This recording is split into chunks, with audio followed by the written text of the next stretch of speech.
Alright, welcome to episode 26 of Bell Peppers and Beef. This is our epilogue episode where we're going to give our top 5 to 10 episodes of the series and kind of our final thoughts on it. Dave, you're going to start off with your list. So, to start off with the top 5 sort of format, I have a couple specific honorable mentions for episodes that I really enjoyed.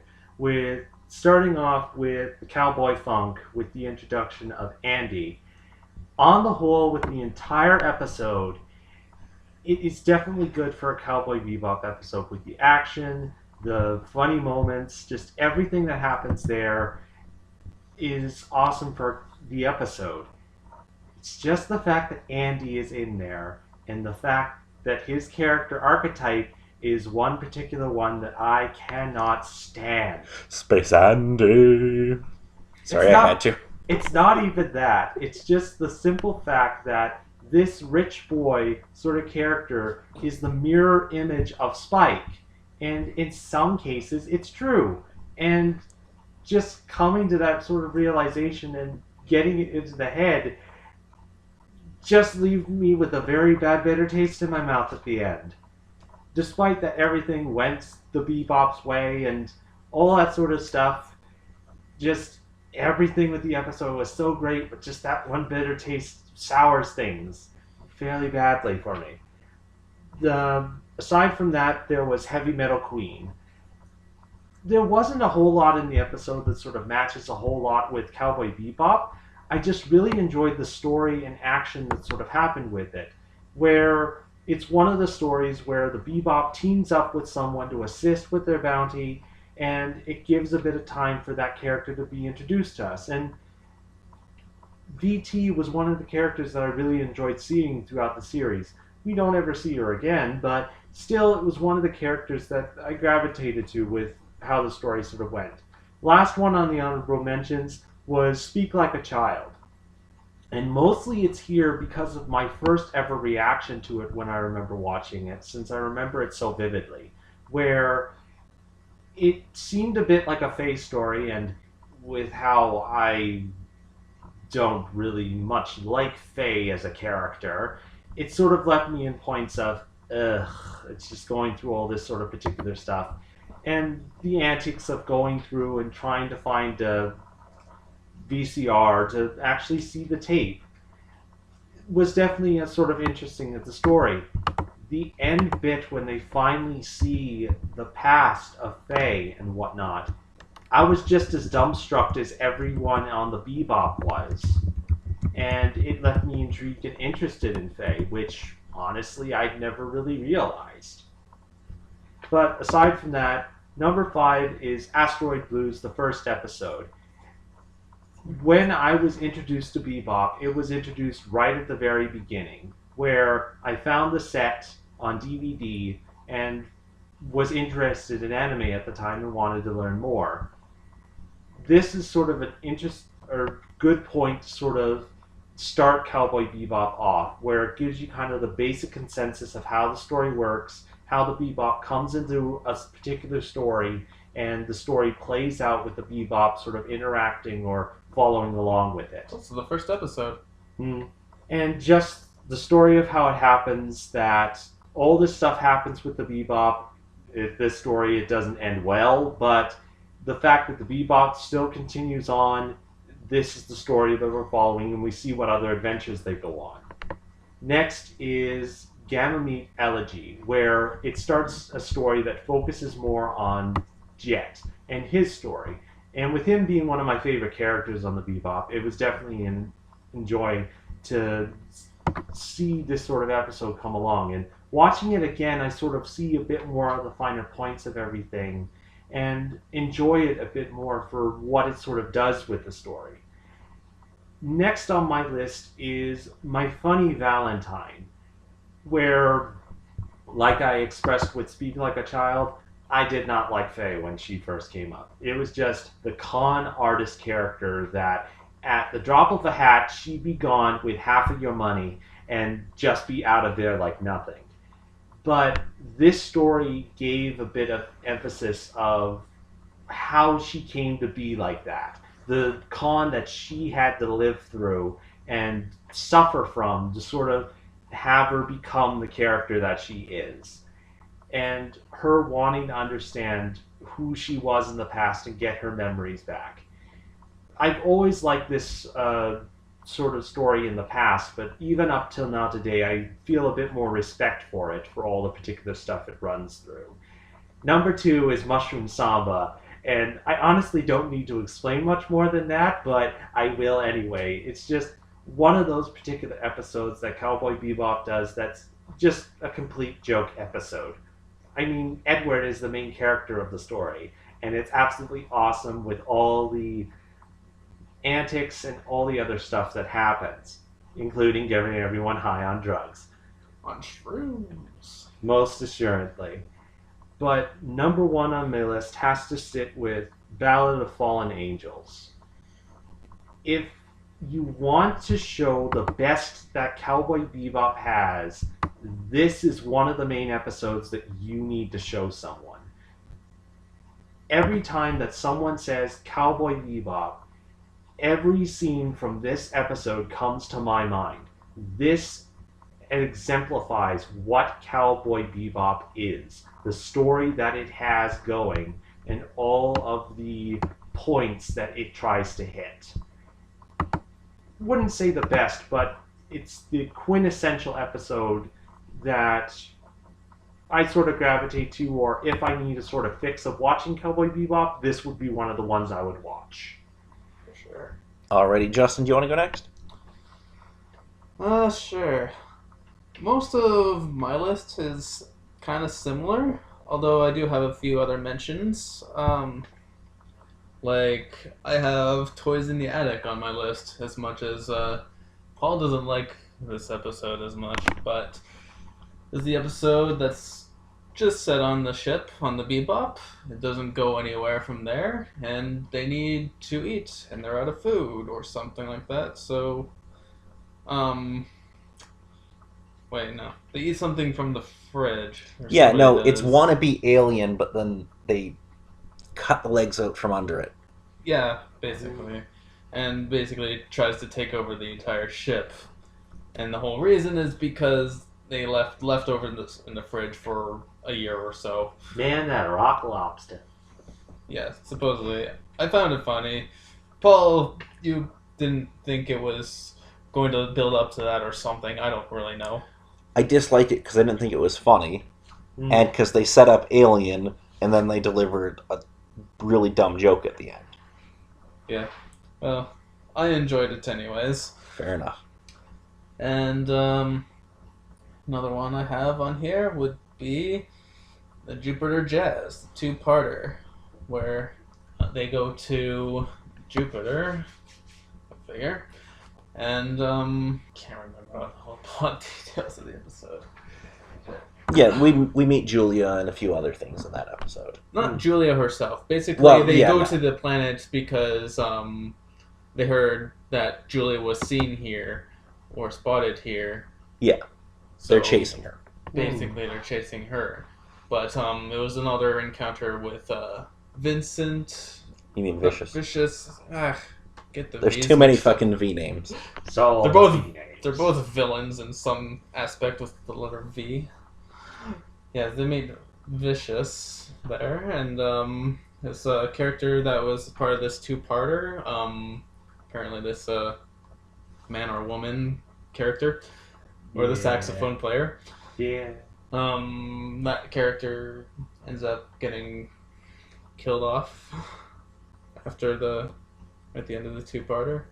It was interesting just to look at how the story played out in that, and like how the Indians like started the episode and then finished the episode the same way.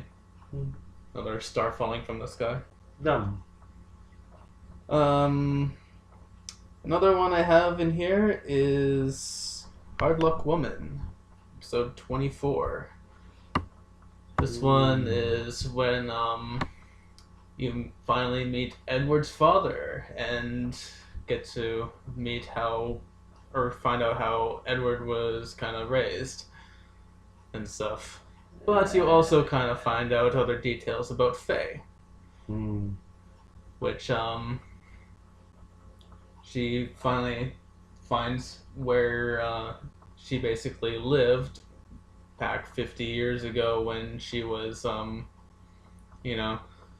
still from that time, and met with an old friend, quite literally, and found out that her old house that she used to live in was torn apart or burned to the ground. So she had no place to go back to, and Edward basically decides that she wants to just take off and leave and find where she belongs. And I guess Ein just goes along with her. Overall, this episode was pretty powerful, I thought. I really enjoyed watching through this episode time and time again.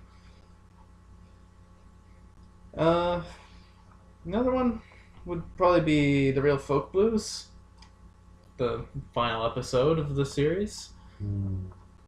Definitely a lot of action, and a lot of heavy stuff is thrown your way. Like that one chick that was in episode 5, Annie. She gets shot down and killed. We finally meet Julia, and they meet up, and she ends up dying in front of him. Dying in front of Spike. And then Spike decides to take on the whole syndicate. The whole place. All in his own old Rambo style. And then the final moments with him and Vicious. Not gonna say Vincent again, I swear. Where basically have a sword versus gun battle. Pretty awesome. And it ends with a bang. And of course, Battle of the Fallen Angels is also on my list of top picks here, for obvious reasons that David has already explained. I don't have any more really to add than that, actually. Alrighty, so I'm going to go through mine in the order they appear on the Blu-ray. So the first one I picked was Ballad of Fallen Angels. So I think that's kind of the first really great episode. Prior to that, it's a little hit or miss for me. That one is really the first great episode that we get. After that, I went to Ganymede Elegy, which is the first real jet-centric episode we get, which is another episode that I really, really loved. Following from that, we go to Waltz for Venus, which, while I would have made minor changes to the episode, I still thought it was really, really good. I thought it has a really cool story. After that, I had Jupiter Jazz, for obvious reasons. I think it's one of the best episodes of the series. Following that, Black Dog Serenade, which is another jet-centric episode. And we find out again more about Jet and how he got his robotic arm. Following that, I have Pierre Le Fou. I don't know how. I can't remember how to pronounce it. Pierre Le Fou. It's not Pierre though, because there's no Pierre R. Le Fou. It's not Pierre. I just love that because fat guy can fight. Makes me giggle. Plus, it's really cool animation. I'm maybe not a huge fan of the ending, but overall, I think it's a really great episode. And my last one would be The Real Folk Blues. Simply, it ends with a bang. If I had to throw another episode in, gun to my head, it would be Speak Like a Child. Because it's really the first time we get anything about Faye. And I really like the show when it focuses on its characters and isn't trying to do these one-off episodes that I'm not a fan of. So that would be my list. Those are, in my mind, the essential episodes of the series. So, what are your thoughts on the series as a whole? Who wants to start? As it kind of sits, I can definitely understand why lots of people hold Cowboy Bebop in such a decent amount of regard as one of the quintessential animes to kind of watch when you're sort of going into looking into anime to watch. Just with all the stuff that it goes on and the stories that it sort of hits, it hits just about every sort of tone. Some tones a bit better. in other episodes than what they try to do. But on the whole, the legacy that I sort of heard about Cowboy Bebop before I watched it was definitely sort of answered when I watched the series myself. Mm-hmm. Okay. Justin? Well, basically, to me, it's just another anime that I heard was good for the most part, and I was just starting to get interested in anime at the time. I decided, yeah, I'll watch through it. And you owned it at the time, David, I think, and I just borrowed it and binge watched through it over like a course of a weekend or something, and I enjoyed my time watching it. It's really good. Okay, so I can entirely see why this is a lot of people's first anime or very early on. It is easily accessible for a Western audience. I think it's quite good in parts. I think the list I gave is kind of the episodes I would recommend everybody to watch. There are other ones that it kind of depends how you feel about certain characters. I think there's better anime that I've started watching out there than this, but I definitely understand why this is a gateway that gets people into the medium. So let's start with David. If somebody came to you and had just finished Cowboy Bebop and wanted another anime recommendation, or Justin, you could go first if you want, what would be the next one you would point them to? As it sort of sits, it splits off into different sort of ways.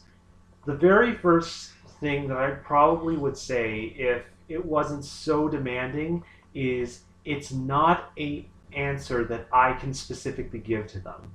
There's nothing that I can specifically say to that person's tastes that they would like something after watching Cowboy Bebop. The only one thing that I could recommend is go explore. Find something that looks good and give it a try. If it's not your taste, go look for something else. There's plenty of anime to choose from. As for if there was a particular series to sort of point them to, one of the particular series that I know of that I don't have a lot of information about is an anime known as Wolf's Rain, where one of the creators of Cowboy Bebop went off to work on this series, where I don't think it hits some of the particular points that you would enjoy. It would have been more of aspects that came up in a bit of Waltz for Venus and other sorts of bits where it's a bit more of trying to understand the world and follow the stories of particular people as they go along and try to live in the world that they live in. Possibly without really explaining much of anything. And I think as a sort of third option, as it kind of sits, I lost the third option. It would mostly just be either Wolf's Rain or going off and exploring what sort of anime sort of interests you. Okay. Justin? I would initially just ask the question, like, what genre of show do you want to watch after coming out of this? Do you want to watch more of the similar style to Cowboy Bebop, or do you want to go into anything crazier than that? Because if you want to go anything crazier than that, I'd probably point in the direction of Space Dandy. It's pretty crazy when it comes down to a lot of things, and it's also written by the same director as Cowboy Bebop. But expect a lot of expect random humor here and there, and the semi-serious plots kind of underlying. It has that sort of thing going for it, but each episode is its own story as well. That's basically, if you're looking for that sort of thing. Also, the psychedelicness. There's a lot of psychedelicness. Oh, yes, there is, for sure. Like the Ramen Planet or something. Ramen Dimension. Anyway. Anyways. If you're looking for anything more serious tone, I would say hit up Trigun or hit up Samurai Champloo.